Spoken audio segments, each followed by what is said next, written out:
Davey called Dad. Something happened to Amanda. They think she fell and hit her head. He said, "Mom, I just got home from the gym, and Amanda was on the floor, unconscious." I just remember Davey saying, "You guys need to get home as soon as you can." It looks like it was a home invasion, and Amanda didn't fall. She's been shot.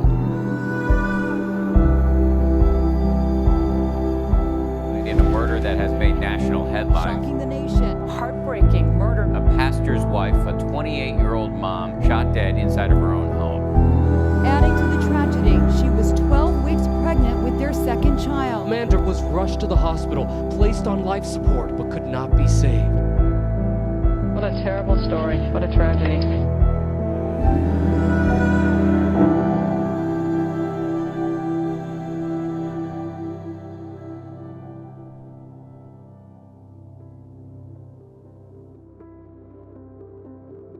I am Amanda's mom, and honestly, I used to take some credit for how wonderful she was, because I thought, well, I had her a year by herself, and I was able to speak into her and train her and teach her, and it wasn't very long after that I realized that was just,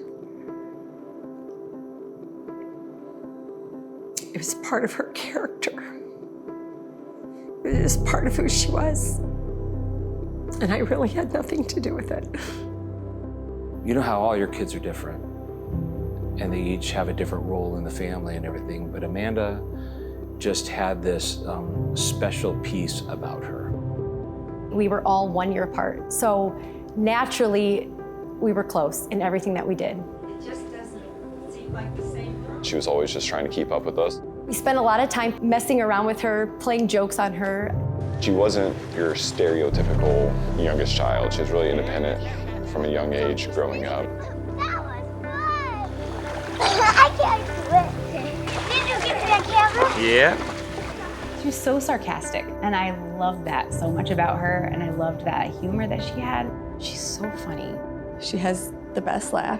She had this gut laugh that she couldn't control. And once she got going, she could not stop laughing. I loved Amanda because she was passionate, but she also had this entrepreneurial spirit about her. I loved doing vintage markets and seeing her sell furniture and chatting, you know, with all these new faces. And as she did, making everyone feel so loved. She was so creative, and I was just in awe of that, because anything she put her hands on just became beautiful, and her ideas were always so amazing. She saw beauty in what most people didn't, and she had joy in taking the time to invest in it to make it beautiful. She was such an example to everybody who she interacted with. Everybody wanted to be Amanda's friend. In fact, I'm pretty sure if you talk to anyone, they would think that they were one of Amanda's dear friends, because she always made you feel seen, feel valued, and that she was truly listening. She was a true friend. She was so intentional with her words, so intentional with her time, and to have an intentional friend pour into you and pray over you, even as a senior in high school. You saw her sense of humor in the way she interacted, and you saw like the struggle and the good times, the bad. She was so real. She was genuine. And she would stand for truth, and truth was extremely important to her. And even seeing her struggle with that to a certain extent, that's gonna rub some people the wrong way when like you say the hard thing and when you take a stand for truth. She was going to be the same person with a new person that's coming to the church for the first time as she was with me, who she's grown up with her whole life. And it's what drew so many people to her. We only have so much time on this earth.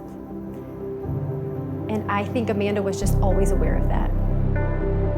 At such a young age, Amanda had a perspective on the here and now and eternity. I remember very vividly the day that Davey Blackburn came into Amanda's life, and she said, "Amber, Gavin thinks he found this amazing guy for me, and he is bringing him home this weekend, and I don't know what to do." She wasn't really a romantic, did not believe in like love at first sight. Not a lot of guys met the standard. It was gonna take a special guy to come in Amanda would not spend time if she wasn't serious about it. I could tell through the phone that she couldn't stop smiling, and I was giving her a hard time about it. It didn't take long for me to see that God had brought her a man of integrity and a man of character. I believe he actually said it this way once, loved Jesus more than her, but loved her with all of his might. There was no looking back. There was no question, there was no doubt. She loved Davy because he loved the Lord. So this kid decides to ask for Amanda's hand in marriage. And at the same time, his roommate in college is asking for Amber's hand in marriage. And they wanted to get married in the same summer. I remember telling her I couldn't do 2 weddings in a summer. I cannot multitask like that. I wouldn't remember who had pink napkins and who had white napkins. I didn't have the money for that or desire to do 2 weddings in the same summer. So I had to say to Amanda and Davy, yes, you guys could get married, but you're gonna have to wait a year. Amber is the oldest. She's older and she's first. And on just a flyby, I said, unless you guys want to get married together and do a double wedding. And we were like, we should get married together. It ended up being the event of our lives in some ways. It was glorious. It was a unique day because instead of having Amanda by my side to help me put my dress on, she was in her own dressing room with her bridal party, and we got to do like a first look as brides, which is so funny to say out loud. We had this long hall, and we walked down the hall, and we met right in the middle. And I just remember kind of hugging her and holding her and not really wanting to let go. I really think that that's how it's gonna be in heaven one day. It'll be this like really long walk, just knowing that she's just gonna be right there, and I get to embrace her for that final time and just hug her and just thank her for what she means to me.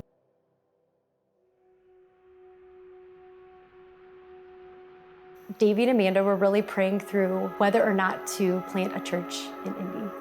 They said, God, I don't know how, but you've called us to do this, and we are going to obey.